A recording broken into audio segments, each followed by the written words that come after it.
sentir teu coração. Jesus, quero ouvir teu respirar, tirar teu fôlego com minha fé e te adorar.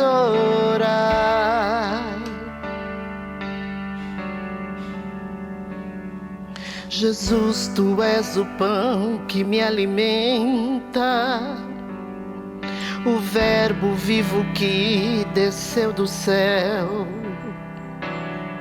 Venha aquecer meu frio coração com teu amor.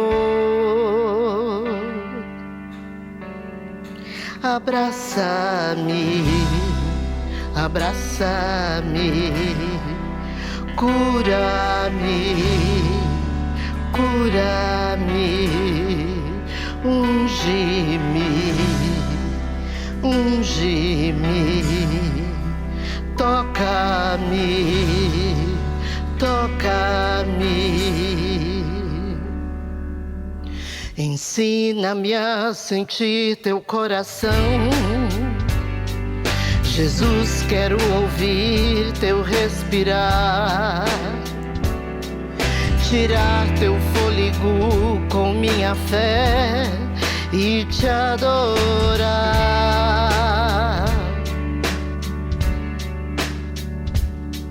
Jesus, tu és o pão que me alimenta, o verbo vivo que desceu do céu. Venha aquecer meu frio coração com teu amor. Abraça-me, abraça-me, cura-me, cura-me, unge-me, unge-me, toca-me, toca-me, abraça-me, abraça-me, cura-me, cura-me, unge-me, unge-me, toca-me, toca-me. Vem sobre mim o teu manto, reina em mim com tua glória, pois ao teu lado é o meu lugar. Aleluia, aleluia. Abraça-me, abraça-me, cura-me, cura-me, unge-me, unge-me, toca-me, toca-me, abraça-me, abraça-me, Senhor, cura-me, cura-me, unge-me, unge-me, Senhor, toca-me, toca-me, vem sobre mim, Senhor, vem sobre mim o teu manto, reina em mim com tua glória, pois ao teu lado é o meu lugar.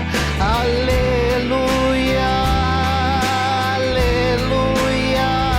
Vem, vem sobre mim com teu manto, reina em mim, Senhor, com tua glória, pois ao teu lado é o meu lugar. Aleluia, aleluia. Abraça Senhor, essa noite. Unge-me, toca-me, Senhor, em nome de Jesus.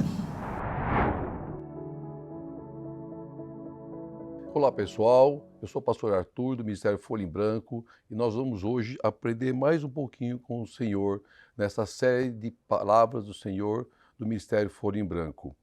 Hoje eu estou rouco, passei aí por um fim de semana meio difícil, tomei a vacina, a quarta dose da vacina da Covid e a tríplice da gripe e as duas me derrubaram no final de semana. Estou me recuperando aos poucos, a garganta ainda continua rouca, né? Então eu peço até perdão aos irmãos da minha, às vezes, dificuldade em falar. Mas eu quero começar falando um pouquinho a respeito de um filme que foi lançado em 2000, cujo nome, o título era A Espera de um Milagre. Depois eu vou pedir para o Alex colocar o link no canal para vocês poderem acessar, caso vocês tenham interesse de conhecer. Mas esse filme, ele relata uma história bem interessante e impressionante e ocorrida numa prisão americana no ano 1935. E não é, pelo que eu sei, não é fatos reais. É um filme, né, contando uma história, mas não está relatando fatos que real aconteceram. Mas ele relata lá que o chefe da guarda da prisão era Paul, né, que era interpretado pelo grande ator Tom Hanks, né, um excelente ator, e um determinado dia ele recebe um prisioneiro, um novo prisioneiro, chamado John, que era interpretado por aquele ator chamado Michael Clarke Duncan. Ele era aquele ator negro, grande, forte, né, que vocês devem já ter visto outros filmes dele. Mas Michael, infelizmente, faleceu em setembro de 2012, aos 54 anos de idade, devido a problemas cardíacos. Mas esse filme é bem interessante, porque ele vem se desenrolando, ele começa a desenvolver entre os prisioneiros e os guardas uma relação um pouco incomum. E o centro dessa relação foi a descoberta que esse prisioneiro, o John, possuía um dom especial. Ele tinha um dom de curar, né, a enfermidades, de operar milagres. E esse dom começa a contagiar a todos naquele lugar, naquela prisão. Então os guardas e os presos daquela prisão começam a ter um relacionamento em comum e comovente até, com o preso chamado John, que foi condenado à morte, porque ele foi acusado, né, ele era muito forte, muito grande, ele foi acusado de matar duas gêmeas de 9 anos, o que na verdade não foi verdade. Mas na época ele foi acusado, pelo filme ele foi acusado. E o seu tamanho, a sua força eram impressionantes e ele poderia desvencilhar ou matar a qualquer um. Mas o seu comportamento era completamente diferente do seu tamanho, oposto da sua aparência, porque ele era dócil, ele era calmo, manso e era como uma criança. Ele tinha, inclusive, medo de dormir no escuro. Ele pede até para o chefe da prisão para deixar uma luz acesa. E ele cura, então, a doença do guarda, né, do chefe da prisão, que sofreu uma enfermidade, e também cura a enfermidade da esposa do diretor daquela prisão. E havia até um ratinho de estimação de um dos presos, que também chegou a falecer, e ele vai e consegue curar e trazer à vida aquele ratinho. É claro que tudo isso é uma história, mas com o passar do tempo, os guardas aprendem que, às vezes, os milagres acontecem em lugares e em momentos inesperados e de formas sobrenaturais. Então, eu indico que você assista esse filme, essa linda história, que já fez muita gente chorar no cinema, mas é uma linda história que pode até ser compreendida como algo que Deus pode fazer e operar, usando a vida de alguém. Eu tenho certeza que você vai gostar dela. E aproveitando o gancho dessa história, eu quero convidar a vocês a nós meditarmos numa palavra cujo tema de hoje é: o milagre acontece no altar. O milagre acontece no altar. Eu convido a você a sua Bíblia, se for possível, em 2 Crônicas 7, 2 Crônicas 7, do versículo 1 ao versículo 3. E diz a palavra do Senhor: assim que Salomão acabou de orar, desceu o fogo do céu e consumiu o holocausto e os sacrifícios, e a glória do Senhor encheu aquele templo. Os sacerdotes não conseguiam entrar no templo do Senhor, porque a glória do Senhor o enchia. Quando todos os israelitas viram o fogo descendo e a glória do Senhor sobre o templo, ajoelharam-se no pavimento, chegando o rosto no chão, adoraram e deram graças ao Senhor, dizendo: Ele é bom, o seu amor dura para sempre. Vou repetir essa última parte do versículo 3. Ele é bom e o seu amor dura para sempre. Glória a Deus. Para entendermos o entendimento dessa palavra, nós temos que entender o seu contexto, entender o que aconteceu. O povo de Israel estava sob o comando do rei Salomão, que enfim conseguiu erguer o templo do Senhor, que era um sonho do seu pai Davi. E todo o envolvimento do rei Salomão da época, né, e a mobilização que ele fez com o povo, que tinha esse propósito da construção do templo, de concluir a construção do templo, né, que havia sido prometido pelo seu pai, e consagrar a casa de oração a Deus e fazer então a vontade do Pai. E Deus expressa a Salomão aqui a sua vontade de habitar no meio do povo, o desejo de Deus de habitar no meio do povo. Então Deus aceita a oferta e o esforço do povo de Israel na construção do templo, que demorou, segundo os estudiosos, 7 anos para ser concluída. E nós temos relato de que o templo era muito suntuoso e ele era muito grande e muito luxuoso. E o templo abrigou a palavra de Deus e a arca da aliança. E a passagem 2, o 2 Crônicas 7, 12, Deus fala a Salomão sobre esse templo. Ele diz assim: ouvi a sua oração e escolhi este lugar para mim, como um templo para sacrifícios. Então o Senhor fala a Salomão demonstrando o seu desejo de abençoar e proteger o seu povo, mas essa condição de permanência da presença de Deus naquele lugar iria exigir muito da dedicação de Salomão e do povo. O povo deveria que se afastar dos velhos hábitos, o povo teria que se afastar das práticas do pecado. E o capítulo 6 de 2 Crônicas, vemos a oração que o rei Salomão faz a Deus. Momentos em que estava consagrando, momento antes que estava consagrando o templo ao Senhor. Uma oração linda, oração longa. Convido a você ler essa oração do capítulo 6, que é maravilhosa. E ele move o coração de Deus, e ele toca o coração de Deus com a sua oração. Aí no capítulo 7 de 2 Crônica, nós temos a resposta de Deus à oração do seu servo.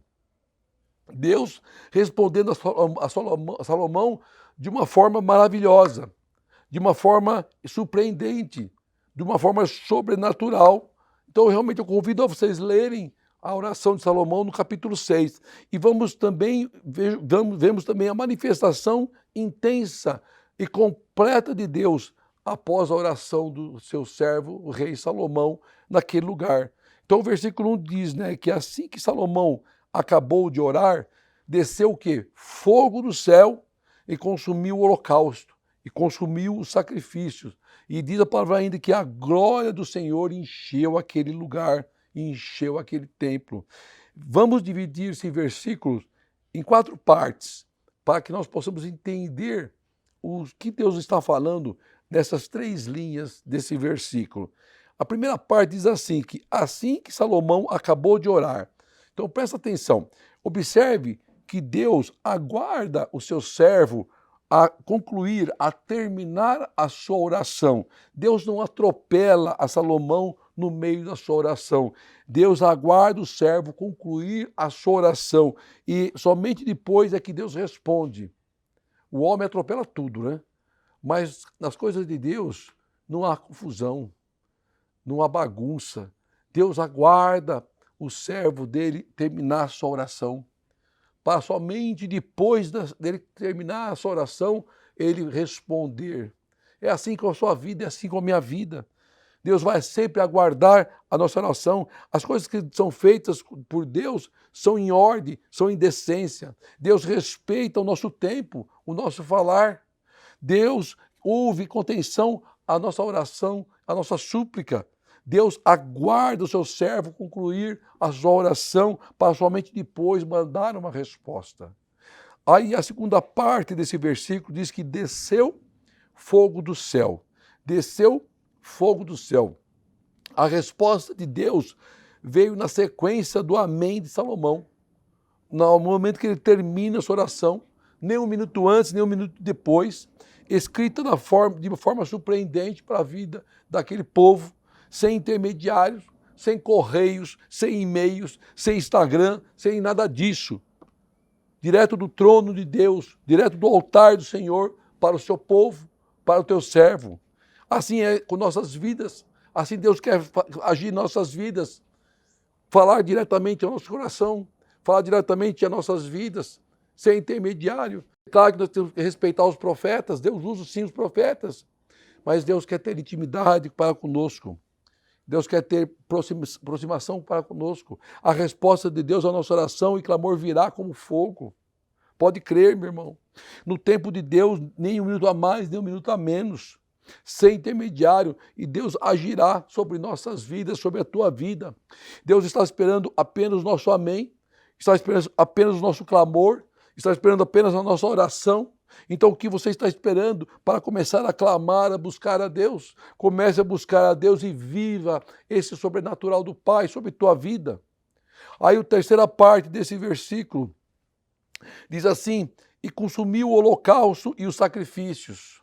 Na época era necessário sacrifícios de animais para se ter uma resposta de Deus.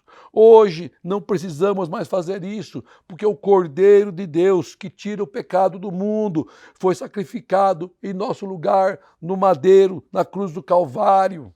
O Cristo que nos libertou das amarras do inferno, das correntes, temos apenas que buscar em oração, se humilhar, se entregar, depositar e esperar a resposta do Pai que virá sobre nossas vidas. Aí a quarta parte do versículo que nós lemos, e a glória do Senhor encheu o templo. E a glória do Senhor encheu o templo, e todos os filhos de Israel viram fogo, e a glória do Senhor que desceu do céu e consumiu todo o holocausto e o sacrifício, e a glória do Senhor encheu aquele lugar, tamanha era que ela transbordou, que ela abundou o templo do Senhor. Todos que ali estavam ficaram embriagados com a presença poderosa de Deus. Podemos participar dessa experiência com Deus também, por que não? A glória do Senhor vai encher a nossa casa, vai encher a nossa vida. Basta buscarmos de coração aberto ao Pai. Nossa oração, será ouvida pelo Senhor. E teremos a resposta do Senhor entregue em nossas mãos. Deus vai operar de forma sobrenatural, da mesma forma que operou na vida de Salomão. Então se prepare para viver os milagres e sobrenaturais do Pai sobre tua vida. Aí o versículo 2 diz que os sacerdotes não conseguiam entrar no templo, porque ele estava cheio da presença, da glória do Senhor que enchia aquele lugar.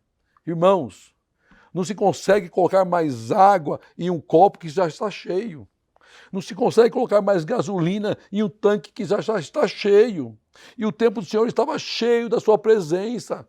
Deus não precisava de mais nada lá, de mais ninguém. Deus não precisava dos sacerdotes para clamar a favor do povo, porque o Senhor já tinha enchido aquele lugar.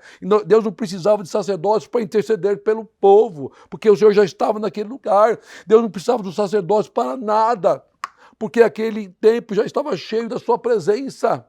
Deus quer encher, quer transbordar a nossa vida com a sua presença. Deus quer encher a tua casa com a sua presença. Por que nós estamos esperando? Temos que buscar a presença de Deus. Os sacerdotes não conseguiam entrar no templo, porque a glória do Senhor invadiu aquele lugar.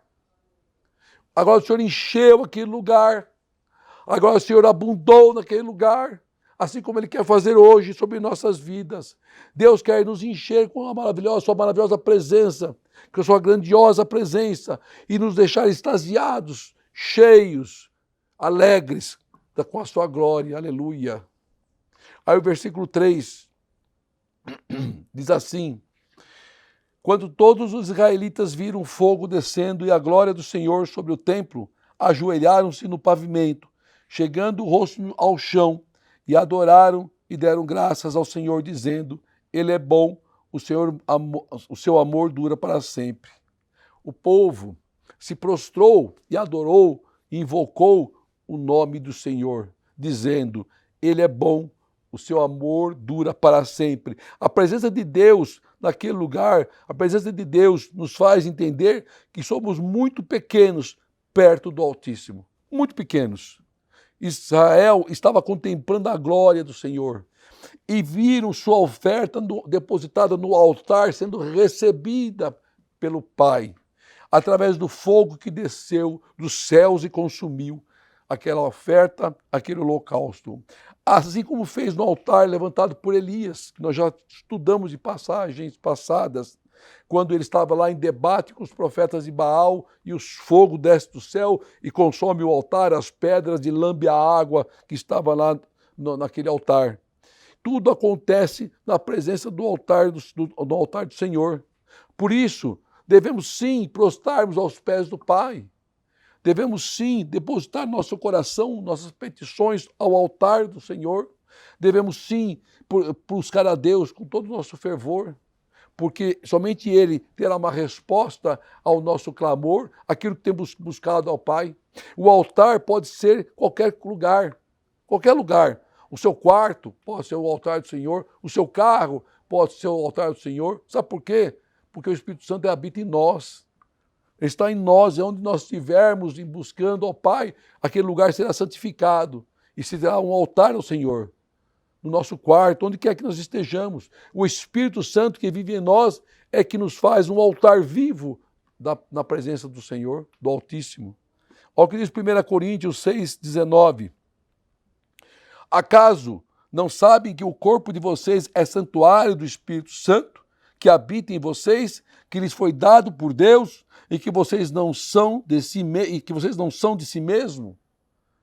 Acaso vocês não sabem que o corpo de vocês é o santuário do Espírito Santo, igreja? Somos a casa do Espírito Santo, a habitação do Espírito Santo. Deus não habita em pedras, Deus habita em nós, em nossos corações, em nossas vidas. Por isso nós somos um altar vivo do Senhor. E é no altar que tudo acontece. E é no altar que nossas promessas são renovadas. E é no altar que Deus faz a sua aliança. E é no altar que nós encontramos refúgio. É no altar que Deus muda a nossa história. É no altar que somos libertos. É no altar que viveremos o sobrenatural do Deus. É no altar que tudo acontece. É no altar que a presença de Deus entra em nossas vidas. Vamos dividir esse versículo também que nós lemos em três partes, para melhor entendermos o seu significado. Israelitas viram fogo descendo e a glória do Senhor sobre o templo. A glória do Senhor encheu aquele lugar. E a glória do Senhor vai encher a sua casa, meu irmão, minha irmã. Vai sim, porque é a palavra do Senhor que está dizendo. Vai encher a sua vida. Basta para isso crermos com todo o nosso coração. Basta você crer com todo o seu coração. Aí diz que eles se ajoelharam no pavimento e colocaram o rosto no chão. Todo joelho se dobrará à presença do Senhor. Todo. Na presença do Senhor, o lugar mais alto que devemos estar é o chão. Esse é o lugar mais alto de um servo, prostrados, com o rosto em terra. Romanos 14:11 está escrito: por mim mesmo jurei, diz o Senhor, diante de mim todo joelho se dobrará e toda língua confessará que sou Deus. Todo, sem exceção. Então o chão é o lugar mais alto de um servo. E glorifica a Deus por isso. As coisas de Deus são vividas de uma forma sobrenatural, que o mundo não entende. Para vivermos a experiência com Deus, temos que olhar para o alto, mas prostrados aos pés do Pai, porque elas vêm do alto. Viver a experiência com Deus é loucura para o mundo, então deixa o mundo achar que é loucura. Viva essa loucura do amor do Pai. Aí a parte 2 diz assim: adoraram e deram graças ao Senhor, dizendo, Ele é bom e seu amor dura para sempre. Não existe Deus melhor e maior do que o nosso. O bom Pai, que é o Senhor Jesus, cuida de suas ovelhas, cuida de nossas vidas, cuida dos seus escolhidos. Ele nos protege, Ele nos guarda, Ele nos alimenta, Ele nos liberta, porque Ele é bom. Porque Ele é bom. Salmo 100, que eu gosto muito, diz assim: aclame o Senhor todos os habitantes da terra, prestem culto ao Senhor com alegria, entrem na sua presença com cânticos alegres, reconheçam que Ele é o nosso Deus, Ele nos fez e somos dele, somos seu povo e rebanho do seu pastoreiro. Entrem por suas portas com ação de graça, e em seus átrios com louvor, dê-lhe graças e bendigam o seu nome, pois o Senhor é bom, e o seu amor leal e eterno, e sua fidelidade permanece por todas as gerações. Porque o Senhor é bom. O fogo é a aprovação do Senhor à nossa oferta. O fogo que consome o holocausto. O fogo que enche o nosso coração. O fogo que revela a vontade de Deus sobre as nossas vidas. O fogo que vem em resposta ao nosso clamor. O fogo que vem em resposta à nossa adoração. Tudo começa no altar do Senhor. Hoje, Noé, ergueu um altar ao Senhor. Abraão ergueu um altar ao Senhor. Isaac ergueu um altar ao Senhor. Jacó ergueu um altar ao Senhor. Josué ergueu um altar ao Senhor. Até Saul ergueu um altar ao Senhor. Davi ergueu um altar ao Senhor. E você, meu irmão, e que você já ergueu um altar ao Senhor? Ah, você quer me dizer que eu tenho que pegar tijolos, pedra, areia e cimento para erguer o altar? Não, porque o nosso corpo, o nosso ser é um altar vivo de Deus. Esteja na presença do Senhor e seja cheio do Espírito Santo do Senhor, e você será um altar onde quer que você esteja, onde quer que você coloque a planta do teu pé. Não deixe suas lutas e problemas te cegarem, irmão. Não deixe de lado a busca pelo Senhor em oração. Viva a vida na presença de Deus. A vida sem Deus é como uma casa sem manutenção. Ela fica feia, com rachaduras, e começa a aparecer, a pintura começa a descascar, e com o tempo ela vai rachar e vai ruir. Deus quer restaurar as nossas vidas, os nossos corações, nossa casa. A sua vida deve estar no altar de Deus. Olhe para o altar e deposite a sua vida, a sua esperança, confiança, desejo, pedido, amor no altar do Senhor. Seja sincero com Deus, porque Deus conhece nossa vida muito bem. Não esconda seus problemas, lutas e sonhos. Deus quer nos ajudar a vencê-los. Não jogue para debaixo do tapete seus problemas, achando que Deus não se importa, porque Deus se importa sim e quer te ajudar. Não tente fingir que está tudo bem, porque Deus conhece os nossos corações. Não esconda nada de Deus, porque nada fica oculto aos olhos do Altíssimo. Corra para o altar de Deus. Corra, porque lá é o melhor lugar que podemos estar. É lá onde os milagres acontecem, em nome de Jesus. Eu convido você a abaixar a tua cabeça, se possível, fechar os teus olhos para nós orarmos ao Pai. Em agradecimento por esta palavra.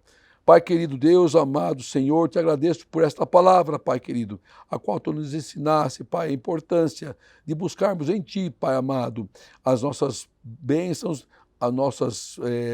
nosso clamor, a entregar no teu altar nossas lutas, nossas preocupações.